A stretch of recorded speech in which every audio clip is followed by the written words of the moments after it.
Okay, magandang tanghali po sa inyong lahat. This is our first episode sa buwan ng Agosto, okay? So, August 11, 2024, daily episode 3542, 3543, and 3544. Maraming salamat po pala doon sa lahat-lahat ng nagpa-ritual, nagpa-reading, nagpa-faith healing, and then nagpa-bless ng kanilang mga bahay, properties, sasakyan, motor, bago ng A8, no? On or before the 8th of August, grabe, fully loaded, kaya hindi ako naka-record since the 1st of August, kahit no first Tuesday and first Friday. But I'm happy to inform everyone, magla-live po tayo bukas, alas 8 ng gabi. So, if you do have some questions, that is a free live session of reading. Pwede kayong magtanong, okay? And so, doon naman sa gusto magpa-ritual, magpa-bless, or etc., message na po kayo directly. This is our daily episode for today, Monday, and I hope everybody is enjoying their Monday. Though, na pasukan, di ba? So, let's go. First card, Mastery. That is the Eagle. And second, oh, there's a Protection. And the third, oh my God, Monday na Monday. Claim nyo, claim nyo. That is good luck, the ladybug. So, naway napakaganda ng pasok ng linggo natin lahat dito, di ba? Kasi it goes with the mastery. Ibig sabihin, yung iba sa inyo is tapos na sa problema.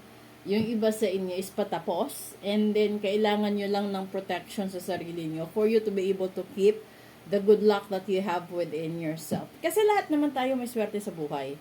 Yun nga lang, hindi lang natin masyadong makapa dahil maraming negative na mga vibrations and elements and mga tao sa paligid natin na minsan, hindi natin maiiwasan pamilya pa natin mismo. Na imbes na tutulungan tayo, susuportahan tayo, bibigyan tayo ng lakas ng loob, sila pa ito yung taong binabagsak at binababa yung self-esteem natin na minsan nalilihis tayo sa tamang landas at minsan hindi natin naaabot ang mga pangarap natin sa buhay dahil din sa kanila. So, kung meron man sigurong pinakamagandang gawin nyo dito is bago ka tumulong sa ibang tao, ayusin mo muna sarili mo. Bago ka mag-worry sa ibang tao, you have to worry about yourself. Kasi, paano ka tutulong sa iba kung sarili mo hindi mo kayang tulungan? Paano ka magiging successful sa mata ng ibang tao kung deep inside masyado kang depressed at meron kang kinikimkim na sariling galit or sariling pagkakamali na hindi mo kayang i-share sa ibang tao kundi sa sarili mo lang at merong mga bagay na gusto mong maabot, di ba?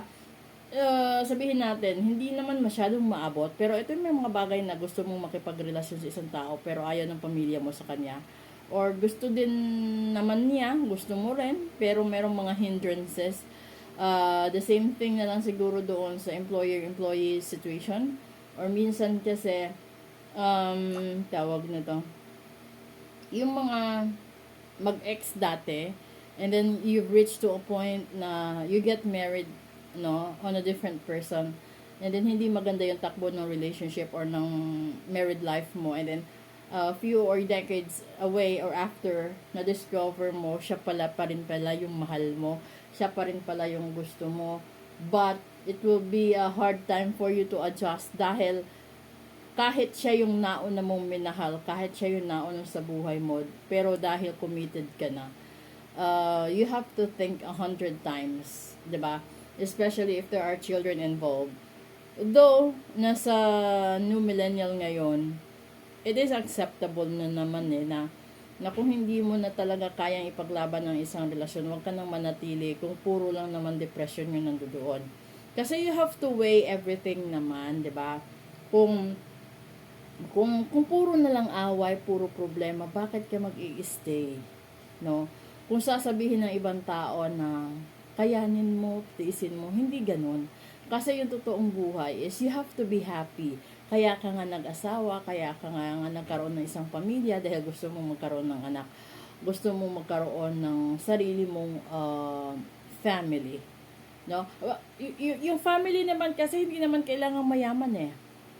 The family itself is a give and take relationship. And at the same time, you have to be transparent with each other. Kasi kapag meron kang sekreto, never kang magiging happy, never kang magiging complete sa isang sitwasyon na ganito. Okay? So, kung yung iba sa inyo is may planong magpakasal, manligaw, or sagutin yung manliligaw, at gusto nyong makasigurado, magpa-reading kayo para naman alam nyo kung ano yung mga expectations, 'di ba? Kasi sayang lang din kung sasagutin mo or liligawan mo and then it will be too late, malalaman mo hindi pala siya yung destiny mo, hindi pala siya yung forever mo. And then, yung pinakapangit pa, kapag nalaman mo doon na siya pala yung taong magbabagsak sa'yo. Okay?